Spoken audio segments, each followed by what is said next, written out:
मैं बबीता दीवान government दंतश्री PG महिला महाविद्यालय जगदलपुर में इकोनॉमिक्स में असिस्टेंट प्रोफेसर के रूप में कार्यरत हूँ। बीए सेकंड सेमेस्टर के अंतर्गत जो सिलेबस है वो इस प्रकार से है। यूनिट फर्स्ट में an introduction to Indian economy, इसके अंतर्गत आपको पढ़ना है Indian economy at the time of independence. आज हम इस टॉपिक को कवर करेंगे। स्वतंत्रता के समय भारतीय अर्थव्यवस्था कैसी थी। स्टूडेंट्स, मैं आपको बताना चाहूँगी कि भारतीय अर्थव्यवस्था का मतलब क्या है।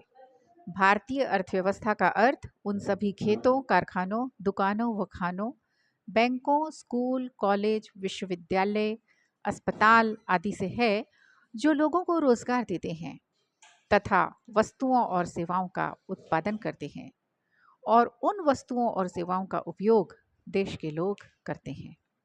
भारत को 15 अगस्त 1947 को स्वतंत्रता मिली। उस समय भारतीय अर्थव्यवस्था कैसी थी उसको हम इन पॉइंट्स के अंतर्गत स्टडी करेंगे। तो सबसे पहला पॉइंट हमारा है एग्रीकल्चर। जब भारत को स्वतंत्रता मिली तो हमारी कृषि कैसी थी। भारतीय अर्थव्यवस्था में कृषि का महत्वपूर्ण स्थान है हमेशा से ही। उस समय भी भारतीय अर्थव्यवस्था में कृषि का महत्वपूर्ण स्थान था, लेकिन अंग्रेज सरकार ने इस पर कोई ध्यान नहीं दिया, बल्कि खाद्यान्नों के स्थान पर उन्होंने वाणिज्यिक फसलों के उत्पादन पर जोर दिया, जिससे भारत में खाद्यान्नों की कमी हो गई।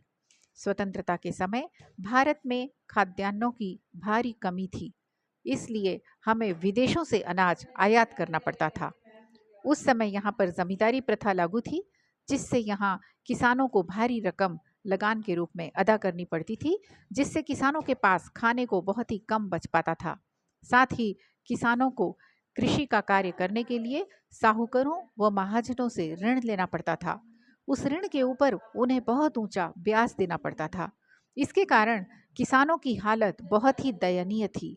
उनके ऊपर कर्ज थे और भारतीय उद्योगों के लिए वो पूरा कच्चा माल भी पैदा नहीं कर पाते थे।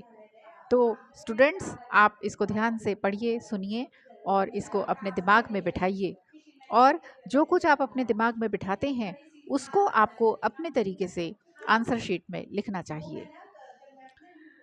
स्वतंत्रता के समय भारतीय अर्थव्यवस्था कैसी थी, इसको जानने के लिए हमें जानना होगा कि उस समय उद्योग कैसे थे। ब्रिटिश सरकार जब थी यहाँ पर, तो उसके पहले भारतीय उद्योगों का बाजार बहुत ही अच्छा था, लेकिन अंग्रेज़ों के आने के बाद हमारे उद्योग धंधे नष्ट हो गए। जब भारत में अंग्रेज़ नहीं आए थे तो उस समय भारत में सूती और रेशमी वस्त्र उत्पन्न होते थे, कलात्मक वस्तुएं उत्पन्न होती थी। उनका अंग्रेज़ों ने भी उनका निर्यात किया था अपने देश में, लेकिन अंग्रेज़ों की जो नीति थी, उन्होंने हमारे देश में उद्योग धंधों को नष्ट कर दिया गया। उनकी क्या नीति थी? उनकी नीति थी कि वो भारत के कच्चे माल को अपने देश भेज देते थे। इससे भारत में कच्चे मालों की कमी हो गई, और जब कच्चे मालों की कमी हो गई तो उद्योग धंधों को तो नष्ट होना ही था, क्योंकि अगर कच्चा माल नहीं मिलेगा तो उद्योग धंधे कैसे काम करेंगे। तो इस प्रकार से अंग्रेज़ों ने हमारे कच्चे माल को इंग्लैंड भेजकर हमारे देश के कुटीर उद्योग धंधों को बुरे तरीके से नष्ट कर दिया। साथ ही साथ जो ब्रिटेन में निर्मित माल तैयार होता था, उससे अंग्रेज सरकार के द्वारा ऊंची कीमत पर आयात किया जाता था। इससे भारत का जो धन है वो इंग्लैंड की तरफ ट्रांसफ़र होता चला गया, और जो आयातित सामान होता था वो मशीनों से बना होता था, जिसके कारण वो सस्ता पड़ता था। तो लोग हाथ से निर्मित महंगा सामान ना खरीद कर मशीनों से निर्मित सस्ता सामान खरीदने लगते थे, जिसके कारण से भारत के उद्योग धंधे धीरे धीरे नष्ट होने लगे और भारत के बाज़ारों में अंग्रेज़ों का बना हुआ, इंग्लैंड का बना हुआ माल सब तरफ बिकने लगा। इसके अलावा हम ये देखेंगे कि स्वतंत्रता के समय भारतीय अर्थव्यवस्था में आधारित ढांचा कैसा था। आधारित ढांचा का मतलब होता है इंफ्रास्ट्रक्चर। इंफ्रास्ट्रक्चर का मतलब होता है वो स्ट्रक्चर जिसके आधार पर हम भविष्य में अपनी अर्थव्यवस्था का विकास करते हैं। जैसे कि पावर, पावर यानी शक्ति, साख, साख यानी क्रेडिट, क्रेडिट यानी बैंकों के द्वारा जो लोगों को लोन दिया जाता है, और परिवहन, ट्रांसपोर्ट, परिवहन के साधन कच्चे माल को और निर्मित माल को एक स्थान से दूसरे स्थान तक पहुंचाते हैं। ये सब इंफ्रास्ट्रक्चर है, यानी कि बिजली, पानी, साख, परिवहन, ये सभी चीज़ें इंफ्रास्ट्रक्चर हैं। इसके अलावा मशीनरी, विपणन की सुविधाएं और मशीनें, ये सब इंफ्रास्ट्रक्चर होते हैं। तो किसी भी देश के विकास के लिए इंफ्रास्ट्रक्चर का होना बहुत ज़रूरी होता है। लेकिन बहुत ही दुर्भाग्य की बात है कि जिस समय भारत आज़ाद हुआ तो आधारभूत ढांचे की बहुत कमी थी, शक्ति पर्याप्त मात्रा में नहीं थी। कोयले का उत्पादन हो रहा था, लेकिन तेल, गैस, सूर्य शक्ति आदि तो कल्पना से ही परे थे। सड़कें बहुत कम थी। हाँ, रेल की पटरियाँ काफ़ी सारी थी, क्योंकि अंग्रेज़ों ने हमारे देश में रेल की पटरियों का जाल बिछा दिया था। क्यों बिछाया था? अपने स्वार्थ के लिए। उन्होंने भारत की भलाई करने के लिए रेल की पटरियां नहीं बिछाई थी, बल्कि इसलिए रेल की पटरियां पूरे देश में बिछाई थी ताकि भारत के गांव-गांव से वो कच्चा माल कलेक्ट कर सकें और उसे बंदरगाह तक पहुंचा सकें, और बंदरगाह से जहाज़ों में लाद कर वो यहाँ का कच्चा माल अपने देश में भेज दिया करते थे और वहाँ से निर्मित माल को वापस हमारे देश में आयात किया करते थे। इससे हमारे देश का पूरा धन जो है वो इंग्लैंड की तरफ चला जाता था और भारतीय अर्थव्यवस्था बुरी तरीके से नष्ट हो गई, क्योंकि यहाँ के उद्योग धंधे नष्ट हो गए। अब मैं आपको बताऊंगी कि स्वतंत्रता के समय भारतीय अर्थव्यवस्था की क्या विशेषताएं थी। स्वतंत्रता के समय भारतीय अर्थव्यवस्था की बहुत सारी विशेषताओं को हम 4 भागों में बांटेंगे। पहला है औपनिवेशिक अर्थव्यवस्था, दूसरा है अर्ध सामंतवादी अर्थव्यवस्था, तीसरा है पिछड़ी अर्थव्यवस्था, चौथा है गतिहीन या सुस्त अर्थव्यवस्था। तो ये 4 पॉइंट्स आपको लिखना है और इन 4 पॉइंट्स के अंतर्गत और भी 4 या 5 या 6 पॉइंट्स हर एक के अंदर होंगे, उनको डिटेल में आपको लिखना होगा। स्टूडेंट्स, मैं हमेशा चाहती हूँ कि पहले आप समझें और फिर उसे अपने तरीके से लिखें। तो आप समझने की कोशिश कीजिए। भारत उस समय औपनिवेशिक अर्थव्यवस्था था। औपनिवेशिक अर्थव्यवस्था किसे कहते हैं? औपनिवेशिक अर्थव्यवस्था का मतलब ऐसी अर्थव्यवस्था होती है कि जिसका शासन कोई दूसरा देश करता है, जो जिस जिस जिसमें शासक उस देश के लोग नहीं होते हैं, बल्कि दूसरे देश के लोग होते हैं। ऐसी अर्थव्यवस्था को हम औपनिवेशिक अर्थव्यवस्था कहते हैं। उसमें शासक देश के आदेशों का पालन सभी लोगों को करना पड़ता है। जब एक देश की अर्थव्यवस्था दूसरे देश के द्वारा शासित होती है तो इसे औपनिवेशिक अर्थव्यवस्था कहते हैं। तो भारत में उस समय सभी चीज़ों के ऊपर, चाहे वो कृषि है, चाहे वो उद्योग है, चाहे वो व्यापार है, उस पर अंग्रेज़ों का आधिपत्य हो गया था। अंग्रेज़ों की आज्ञा का पालन हम सभी को करना पड़ता था। तो अंग्रेज़ों ने ऐसी नीतियाँ बनाई थी जिससे कि उनको मुनाफा हो। उन्होंने भारतीय अर्थव्यवस्था का शोषण किया और अपने देश को उन्होंने रिच बनाया, समृद्ध बनाया। इसीलिए हम कहते हैं ना कि भारत पहले सोने की चिड़िया था, है ना? और अंग्रेज़ों ने हमारी अर्थव्यवस्था को बुरी तरीके से नष्ट किया। तो अब मैं आपको बताऊंगी कि औपनिवेशिक अर्थव्यवस्था की क्या विशेषताएं होती हैं। औपनिवेशिक अर्थव्यवस्था की ये 5 विशेषताएं हैं। आप चाहें तो इन्हें नोट कर लीजिए अपनी कॉपी में और समझने की कोशिश कीजिए। मैं आपको बताती हूँ। पहला है कच्चे माल के स्रोत। औपनिवेशिक अर्थव्यवस्था वो होती है जो कच्चे माल का स्रोत होती है।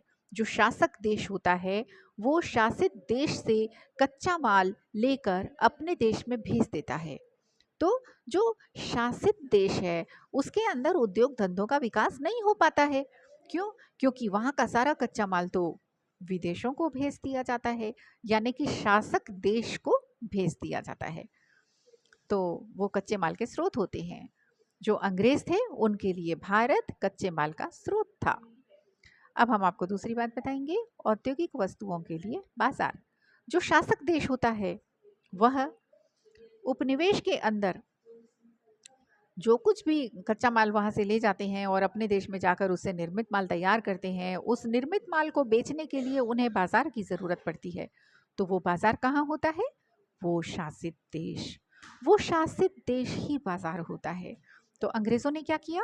हमारे देश के कच्चे माल को अपने देश में भेज दिया, अपने देश से निर्मित माल को वापस हमारे देश में मंगाया और ऊंचे कीमत पर भारतीय लोगों को बेचा। तो इस तरीके से औद्योगिक वस्तुओं के लिए बाजार मिल गया उन्हें भारत। तो भारत औद्योगिक वस्तुओं के लिए बाजार था। अब मैं आपको बताऊंगी कि औपनिवेशिक अर्थव्यवस्था की तीसरी विशेषता, विदेशी पूंजी को प्रोत्साहन। औपनिवेशिक अर्थव्यवस्था की यह विशेषता है कि इसमें विदेशी पूंजी को बहुत प्रोत्साहन दिया जाता है। इसके लिए विदेशियों को अनेक सुविधाएं प्रदान की जाती हैं। भारत में इस प्रकार की विदेशी पूंजी बागान उद्योग जैसे कि चाय, कॉफी, रबर आदि में लगाई गई। इसके अलावा रेल परिवहन, बैंकिंग, बीमा, नौ परिवहन और खनन उद्योग में भी विदेशी पूंजी का निवेश किया गया। तो ये बात है। और चौथी विशेषता है शोषण। औपनिवेशिक अर्थव्यवस्था में शासक देश के प्रतिनिधि लूट खसोट करते हैं। उनका यह तरीका अत्यधिक मुनाफाखोरी का होता है। इसके लिए वे अपनी वस्तुओं को अधिक से अधिक कीमत पर अपने उपनिवेश में बेचते हैं। उपनिवेश को इंग्लिश में कहते हैं कॉलोनी। अब मैं आपको बताऊंगी पांचवी विशेषता, संपत्ति का निकास। जो धन वो उपनिवेश से प्राप्त करते हैं शासक देश, उसे वे अपने देश ले जाते हैं और वहाँ उसका विनियोग किया जाता है, यानी कि फैक्ट्रियाँ लगाई जाती हैं, उद्योग धंधे लगाए जाते हैं। इस प्रकार उपनिवेशों की पूंजी या संपत्ति उनके देश से निकलकर शासक देश में चली जाती है। इसी को हम कहते हैं संपत्ति का निकास। तो ये है औपनिवेशिक अर्थव्यवस्था की 5 विशेषताएं। इन पांचों को आप याद कर लीजिए, समझ लीजिए और अपने तरीके से लिखना आपको आना चाहिए। नेक्स्ट जो है औपनिवेशिक अर्थव्यवस्था के बाद जो दूसरी विशेषता है, भारतीय अर्थव्यवस्था की दूसरी विशेषता, जिस समय भारत स्वतंत्र हुआ उस समय भारत की क्या विशेषता थी? दूसरी विशेषता, अर्ध सामंतवादी अर्थव्यवस्था। ये देखिए, मैंने आपको बताया था ना, ये 4 विशेषताएं है ना। स्वतंत्रता के समय भारतीय अर्थव्यवस्था की ये 4 विशेषताएं थी। पहला, औपनिवेशिक अर्थव्यवस्था। तो औपनिवेशिक अर्थव्यवस्था के अंतर्गत आपने पढ़ा ये 5 पॉइंट, है ना, पांचों को लिखना है। उसके बाद दूसरा है अर्ध सामंतवादी अर्थव्यवस्था। तो स्टूडेंट्स, कहीं वीडियो लंबा ना हो जाए, इसलिए मैं इसको यहीं विराम देती हूँ। जो मेरा नेक्स्ट वीडियो आएगा उसमें हम यहाँ से स्टार्ट करेंगे अर्ध सामंतवादी अर्थव्यवस्था। तो आप मेरा अगला वीडियो ज़रूर देखिएगा, है ना, तभी ये आंसर कंप्लीट होगा। ठीक है, तो मिलते हैं अगले वीडियो में।